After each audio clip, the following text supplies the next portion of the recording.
The playoff series between VGK and the Winnipeg Jets is about to take off on Tuesday night here in Las Vegas. And today we have a crossover edition with myself, Tony Cardasco, and Harrison Lee of Locked On Winnipeg Jets. Your Locked On Golden Knights, your daily podcast on the Vegas Golden Knights, part of the Locked On Podcast Network.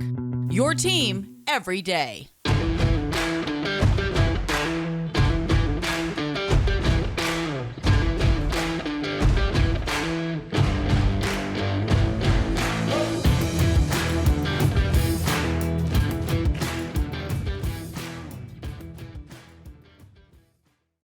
Hey, how are you, Tony?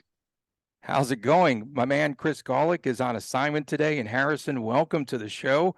And where can the fans, first of all, find you on social media? You can follow me on Twitter at HLLivingLoco and at LO_Winnipeg Jets for our podcast Twitter. And of course, for us, it is at Locked On VGK, at Tony Dasco, and at TD Chris G on Twitter. And for YouTube, go to Locked On Golden Knights and please subscribe there. And we are brought to you today by FanDuel Sportsbook. It is the official sportsbook partner of Locked On. Of course, go to FanDuel.com/LockedOn for more information. So here's how we're going to break down today's episode. We will be talking about the biggest storylines, first of all. Then we'll get into key players to watch, and there are plenty of them, and then predictions and other miscellaneous items, if you will. So Harrison, I want to dive in. Let's go into storylines first, but I wanted to ask you a question before you get in too deep. The Golden Knights and the Jets season series, and how much, in your estimation, have the Jets changed, improved, or otherwise since being swept earlier this season in the 3 games that these two teams played, but the last meeting was way back in December? Yeah, so I would say through the first half of the season, the Jets, they're an interesting team, right? We've seen them before. I don't know if you were watching them too closely in 2017, 2018, but that was a monster team. This team is not that team. Let's be real. But this Jets team, I think from the start of the season till now, they play pretty decent hockey. It's not amazing. And you can tell that there's definitely like a lack of star talent once you get past the top 6. But comparatively speaking, they defend decently well. They just have a couple of brain farts that usually end up in the back of their net. But this, I would say the past few weeks and few months, they've created a lot. I think the biggest problem is that they don't do it from the most dangerous areas. And so, like, Hellebuck has to be basically perfect, which is asking a lot of him. I think this team is going to be very difficult for Vegas compared to where it was earlier this season. I think, the first few months under Rick Bowness, the Jets kind of had a lot of the same habits, and they haven't kicked all of them. But I still think that this team in general has improved in some areas. One area that's really bad, though, is the power play. So if you see the Jets on the power play, you're probably saying, oh, this is no big deal. Well, of course, VGK is equally as poor because that's a team currently in Las Vegas here that we see every day that is 19th on the power play. And so they're down a rung as well. And so special teams won't be so special. And, for us here in Las Vegas, we've seen this before where the Golden Knights make it into the playoffs. Everyone's excited here in Vegas because they missed last year in the playoffs. And so the biggest story, I think, here for the Vegas Golden Knights, a storyline, has to be the way that this team more or less has evolved, Harrison, around Bruce Cassidy, because Cassidy came in and he had a lot of talent, but, having talent and then having that talent gel, those are two different stories. And I think he's done a good job. His system took a while really to kick in. And then once this team, everyone started to buy in, then I believe that that's when they started to take off. And they had the All-Star break. Right after the All-Star break, VGK came back. And since that point, 22-4-5. And so that's where they've made a difference, a ton of momentum coming into this series. This was considered to be a weak division, too, here in the Pacific. And now you take a look around, and VGK holds off Edmonton. Oh, my goodness, are they good? And they are firing on all cylinders coming into the playoffs. The Kings, the LA Kings, we thought they might go away, and they stay there within the Pacific Division. And, of course, the surprising Seattle Kraken, which made up more than, 40 points, from last season to this, from 60 to 100 points is where they wound up. But it all began with goaltending too. And Robin Lehner, big loss, we felt here in the offseason, had to have 2 hip surgeries, and he also had the shoulder surgery, and then he's got the snake farm and all that other stuff on the side. We don't want to get into that. But, the all-star goaltender, Logan Thompson, pretty much carried this team in the early going. We saw some good signs last season, carried over this year. He became an all-star. And then Logan Thompson gets injured. And then his backup, Aiden Hill standing on his head, a relative unknown. He played just, again, small sample size in San Jose. He comes here to Vegas. He plays well. And then after that, when he gets injured, enter Laurent Brossoit, who you're familiar with in Winnipeg, because he was the backup for 3 seasons to Connor Hellebuck, and he's really excited about this entire playoff series. But so he comes in, and then Jonathan Quick, and they pick up Quick again from LA via Columbus. So, and then Quick is playing well. And at one point this season, when we're talking about goaltenders, because I believe that this is probably the biggest storyline, because I don't know how they're going to play in the playoffs. They're not tested, other than Jonathan Quick. A lot of unproven goaltending, but 4 different goalies in 4 games and 4 victories at one point. Even Jiri Patera came up from the AHL for the Vegas Golden Knights. So you had him and Quick and Thompson and Brossoit, 4 consecutive games. But I think Bruce Cassidy has done a really good job, and his defensive structure has really helped out the goaltending. And so I think that might be the key storyline here, which would be the way this team gelled and the way that their goaltenders have played, and they've had balanced scoring, and a different player really has stepped up each and every night. Summarize again your storylines for the fans. I think the biggest one is going to be Connor Hellebuck. I know that we just talked about goaltending for Vegas, but that is equally true for the Jets. Unlike Vegas, we have one goalie. I know, David Riddick. We all love his energy. He's a very fun guy. I think if anyone saw his last game, you probably understand why Hellebuck is usually the one who starts pretty much every single game. But Hellebuck, for the past, I would say, month or so, has been back to Vezina form. That, I think, is very scary for the rest of the league, because the Jets don't even have to be all that amazing. If Hellebuck is able to steal several games and continue to do what he does best, it's going to be really tough to take him out. Even with all of Winnipeg's mistakes and occasional lapses, their defensive coverages that get blown on counters, Hellebuck is so good at covering just about everything. So if he's on form like he can be, it's going to be such a dangerous team. But we also know that Hellebuck in the postseason in previous years wasn't always that guy. I would say the last couple of playoff runs, he's been pretty good. The series against the Edmonton that the Jets swept, he was outstanding, and he was really the reason they even swept the Oilers in the first place. This year, I think it's kind of a toss-up. We'll see. But if Hellebuck is back to where he is, it's going to be a very, very tight, maybe even low-scoring series. Coming up next, we've got a look at some key players to watch. I'm Tony Cardasco with Harrison Lee of Locked On Winnipeg Jets, and this is our special crossover as we head into the VGK Winnipeg Jets series. We'll return with more right after this. Grand slams, no hitters, and double plays are back, and there's no better place to get in on the Major League Baseball action than on FanDuel. It's America's #1 sportsbook, and that's because right now new customers can step up to the plate with a no sweat first bet up to $1,000. Just go to FanDuel.com/lockedon. That's FanDuel.com/lockedon, and you can place your first bet. Get up to $1,000 back in bonus bets if you do not win, and you can bet on players' individual stats, which I really like. How many hits are they going to get in a game? Home runs, pitcher strikeouts, much, much more. So don't miss this. Your chance to get the no sweat first bet up to $1,000 when you go to FanDuel.com and slash locked on. Again, FanDuel.com/locked on to sign up today. FanDuel, the official partner of Major League Baseball. Welcome back to our special crossover edition. Tony Cardasco here with Locked On VGK, Harrison Lee, Locked On Winnipeg Jets. Game 1 of the series coming up on Tuesday night, T-Mobile Arena here in Las Vegas. And thanks for making our podcasts your first listen each and every day.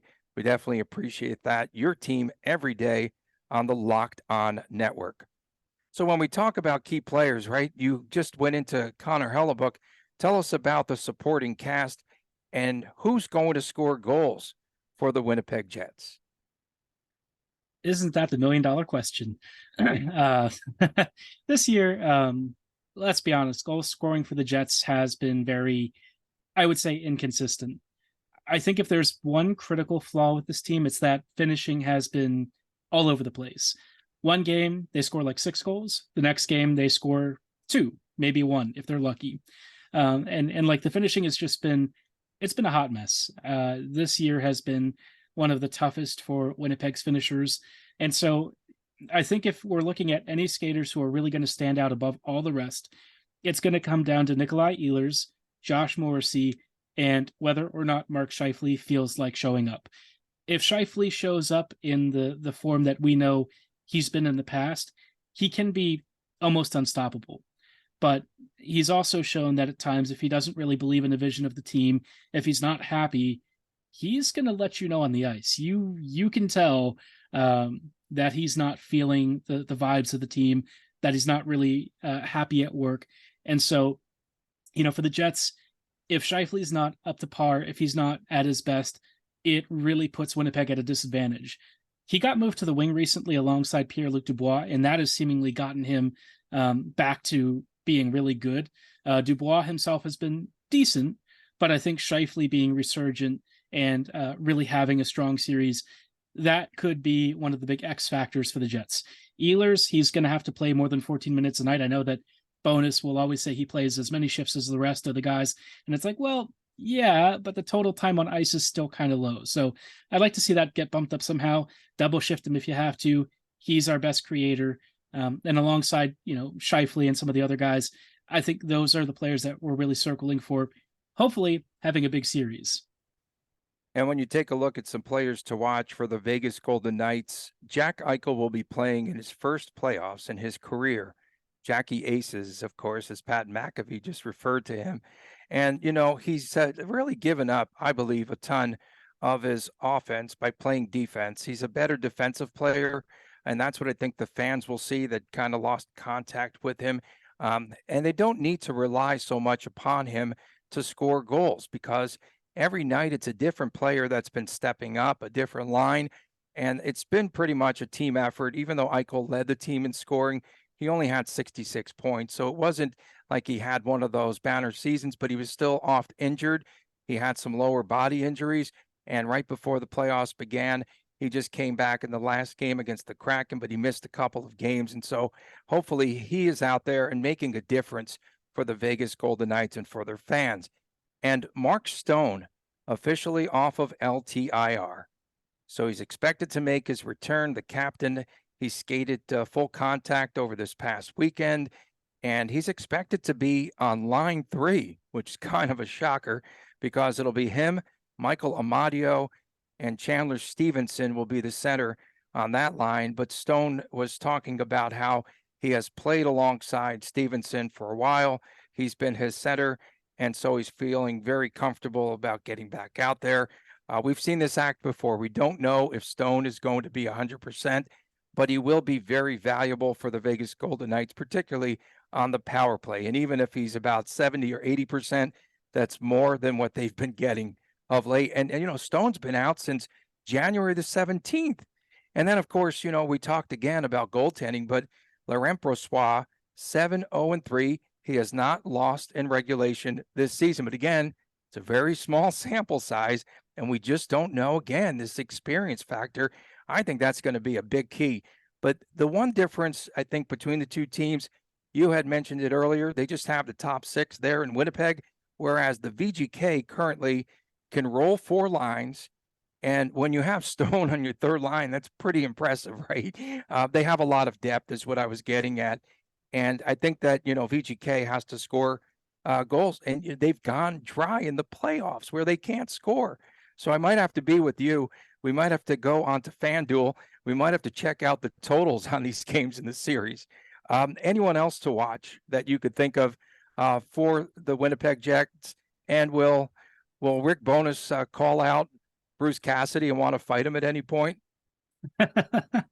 I think if we're looking at one other player of interest, it's got to be Nino Niederreiter. He was like their big trade deadline acquisition. I know Nemesnikov joined. I like Vlad, but I think he's got, a very clear defined role. Niederreiter has genuinely made the third line a lot better. I love Adam Lowry, but I think everyone knows scoring goals is not really his forte. Since joining that unit, though, Nino has really provided a big boost, which is, one of the biggest reasons he was brought in. And I think there's one other underrated name that's worth keeping an eye on.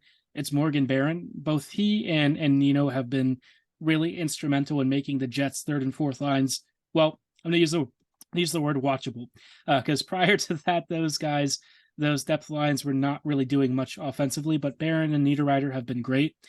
As far as whether or not we're going to see a coach fight, I'm not going to put money on that one. All I know is, like, when I saw that between him and Dean Evison, if you looked at Dean Evison's expression, he knew where the bodies were buried.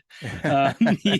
I think he was a little scared. And then, of course, things intensified in that game. That was a fun game. And of course, Winnipeg, the last team to make it into the playoffs. And so they might have a little chip on their shoulder. And when we return, we'll take a look at some other intangibles, and we'll also give predictions for you as this crossover continues right here on Locked On Golden Knights and Locked On Winnipeg Jets. Today's episode brought to you by a product that we generally use each and every day. It's called AG1 by Athletic Greens. And maybe you're like us and you want to be healthy and you want to eat well, but it's not always easy to do. And so really, that's no longer the case with AG1, because with one delicious scoop of AG1 in a glass of water each day, you are absorbing 75 high-quality vitamins, minerals, whole food source superfoods, probiotics, and adaptogens, and it gets you going the right way at the start of the day. The special blend of ingredients supports your gut health, your nervous system, your immune system, your energy, recovery, focus, and all the things. I really like it because I can sleep better when I do my AG1. And of course, it's expensive to keep track of all the multiple different supplements and vitamins. And here with AG1, you have them all blended together. So right now, it is the time to reclaim your health and to arm your immune system with convenient daily nutrition. And to make it easy, Athletic Greens is going to give you a free 1-year supply of immune supporting vitamin D. That's right. And 5 free travel packs with your first purchase. All you have to do is visit athleticgreens.com/NHL Network. Again, athleticgreens.com/NHL Network. Take ownership over your health and pick up the ultimate daily nutritional insurance. Welcome back to Locked On Golden Knights. I am Tony Cardasco, and of course, we are joined today on this crossover edition, joined by Harrison Lee of Locked On Winnipeg Jets, Chris Golick with the day off. He's on assignment. That's what we like to say. So thanks for making us your first listen each and every day. And our crossover edition continues. VGK versus Winnipeg, a renewal of the season 1 playoff series won by the Golden Knights en route to the Cup final. So Harrison, he's shaking his head. That's awesome. No fights here. Okay, no host fights, only goalie fights or coach fights. Okay. So Harrison, let's analyze this series. One area that really stood out to me between these two teams, both Rick Bowness and Bruce Cassidy like to get their defensemen involved in the rush. One of these teams will get stung at some point during the series because the defensemen are going to be they're going to be definitely pinching and getting involved in the rush, getting in too deep.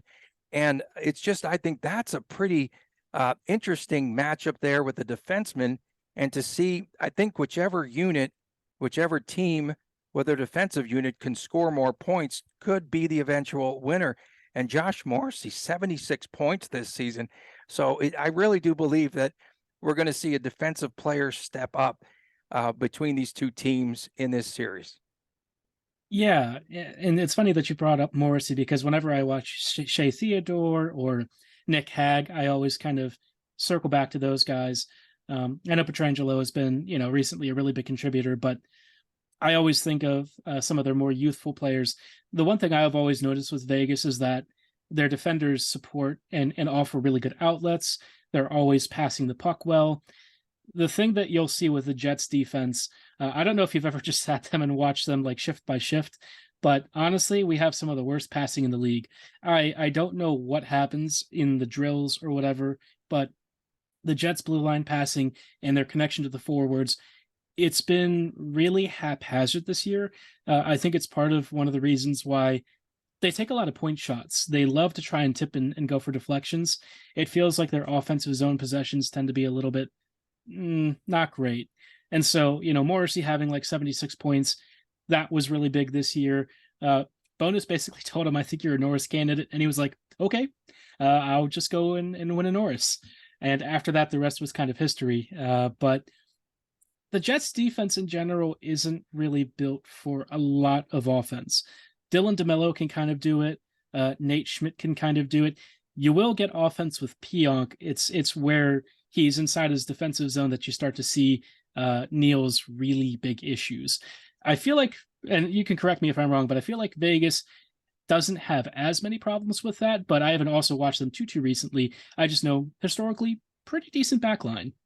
Yeah, no, I think VGK is going to be real solid defensively. They do block a lot of shots.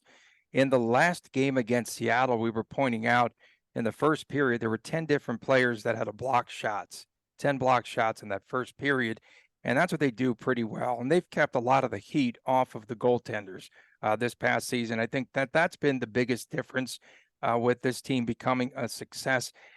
It's going to be a game where I think whichever team can forecheck the best, I think can also win, especially set the tone in game one. And then the way to defeat the Vegas Golden Knights, as we've seen before, is you really do need to stand them up in the neutral zone. And that's the one way the teams have really defeated the Vegas Golden Knights, by playing physical. Do you think that Winnipeg will come out and play a physical game and a physical series against the Vegas Golden Knights? Interestingly, a few years ago, I would have said yes. It's not that the Jets are like passive or not as physical. I think that their focus has changed. Like in 2014-15, when they first made the playoffs, everyone knew Winnipeg versus Anaheim. That's the black and blue series. The Jets, they're not as, they forecheck pretty aggressively. Bonus loves that. But I wouldn't say that is, the physical presence is as much of what they're looking for. I tend to think that they're hoping for more second chance rebounds and opportunities. Sometimes I've actually seen Winnipeg just straight up not go for a hit in favor of shutting down a passing or a shooting lane, which is interesting because like they used to be very aggressive. We see guys like Logan Stanley will actually chase hits outside of the lane, and it causes issues. It feels like they're more disciplined there. But I think the one thing for the Jets that's going to be an issue is if Vegas gets an inside step on any of their defenders, Winnipeg just doesn't have that much foot speed. So instead of like physicality being the concern, I'd probably be more worried about the number of like stick penalties and stuff the Jets might take. X factors. I'm going to say Michael Amadio for VGK. He's had a surprisingly good season, and they've had to move him around. They'll move him from the second line now to the third line, and I think he could make a difference, especially playing alongside Chandler Stevenson and Mark Stone. And I'm just curious, with the Vegas Golden Knights, especially in the initial game of this series with Mark Stone, I'm not quite sure if they won't have him on a pitch count of sorts, to where he's only playing select shifts, and then also they'll put him in that bumper position where him and Eichel played so well. The biggest thing with Eichel, and we always talk about this on Locked On Golden Knights, is that he's an elite passer, and the Vegas Golden Knights don't always have players that can handle his passes. They're just too hot. But I think Michael Amadio would have to be one of the X factors. How about for you in Winnipeg? This is a really tough one. I'm going to go back to Barron because I think Morgan has been a bit of a revelation, though only Winnipeg fans seem to be aware of it. And even then, among the Jets fan base, I'm not sure people recognize just how good he's been. His ability to kind of carry guys like Saku Maenalainen, who maybe have struggled a little bit this year, it's really been notable. He's taken a huge step forward. Pending what happens with Cole Perfetti's injury, he's supposed to come back 10 to 12 days from now. If he comes back before then, he is without a doubt the biggest X factor.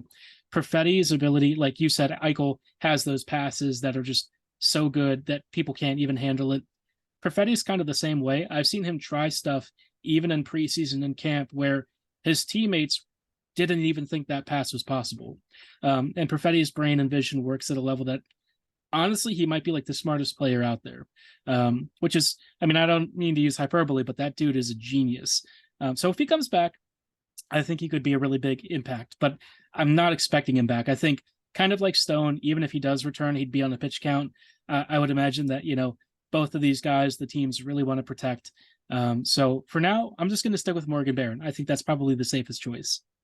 I have to believe that the Vegas Golden Knights have the experience edge. And when I looked at the number of playoff games for VGK, I mean, Alex Pietrangelo, 111 playoff games, and Phil Kessel, 96 playoff games, the Ironman. I wish that, I really do wish that Bruce Cassidy would go back to the Ivan Barbashev, Stevenson, and Kessel line, which he had going there, cooking line 3. But now, since Stone is back, we may or may not see that line, but between them, they have, I call them the cup line. They have 4 Stanley Cups between those 3 on that line. You can't beat experience. And like Bruce Cassidy says, he always believes that the top 2 lines sort of negate each other. And then it's up to like the bottom 6, and particularly that third line. I think the third line is going to be a key. Also, again, for VGK, they have to score goals. I can't say that enough because we have seen what has happened before, and we know what Rick Bowness did when he was with Dallas, and he beat the VGK in the bubble. I mean, I could never forget that. And the Golden Knights just went south, and suddenly they couldn't score. And in the playoffs, it seems to be an epidemic for the Vegas Golden Knights. Anything else to add? Yeah, I think for the Jets, it's going to be a weird one. You've got experience on Vegas' side. I think for the Jets, and this is going to sound very strange because it sounds like a terrible slight, but I think for Winnipeg, it's desperation that will drive them. I think the Jets are tired of losing. I think that they are feeling their backs against the wall. We see all of these contracts running down. They've got like a year left with this core. And for a lot of guys, they're getting up there in years. Wheeler is very much on the wrong side of 30. Scheifele is almost 30, if not already just about there. Hellebuck's getting close. All of these guys, I think, can see the timer running down. And this team, quite honestly, told fans recently that if they don't buy season tickets, the Jets aren't going to be in Winnipeg anymore. So I think there is this sense of desperation around this team to have a playoff run that is deep and exciting. The good news is they sold out the home games for the series. So I suppose the passion is still there. But if I actually had to think about which team might have even bigger stakes for the series, it might be the Jets. Winnipeg might be relying on this playoff run to really cement part of their future going forward, which is a little funny to say. But yeah, this playoff run, I can't even begin to describe how important it could be. So a lot is riding on this one. Okay, it's prediction time. Harrison Lee, give us your prediction, VGK and Winnipeg. Oh, I have the Jets actually coming out in 6. And I have VGK coming out in 6. And I also I'm betting odds that there will be a flyover over the arena there in Winnipeg, of course. But I don't know. I might take the plus money on a coach's fight. I might have to bet on that. Does Cassidy really like to fight? I'd be interested to see what he does. This would be pretty fun. I think that there's a lot of respect between these two coaches, and I think it's going to be pretty interesting. But again, Cassidy, can he get this team past the first round or two? It's going to be so intriguing to watch. First head coach in NHL history that has won 50 or more games with 2 separate teams back-to-back seasons. Boston last year, of course, VGK this season. And I think that we will see, though, I think what makes this series interesting to me I think we're going to see a split here in Vegas coming out of the shoot. And Vegas really improved here at home. They finally do have a little bit, a smidge of a home ice advantage after they were 13-13. They've won 12, I think, of their last 15. So it should be pretty interesting here. Harrison, it's been a pleasure, man. Thanks again. Where can the folks find you again on social media? We are, our podcast Twitter is at @LO_Winnipeg Jets. And my personal Twitter is at HL Living Loco. Okay. And our Twitter handles are Locked On VGK, at Tony Dasco, at TD Chris G, who's up in Reno. And he's desperately, talk about desperation. He wants to get back here for game number 1 on Tuesday night. And of course, Locked On Golden Knights on YouTube. Please subscribe there. We thank you all for making us your first listen. For Harrison Lee, thanks again. We really appreciate your time. I'm Tony Cardasco from Las Vegas. We'll see you tomorrow right here on Locked On Golden Knights. And as well, you can get the recap on Locked On Winnipeg Jets.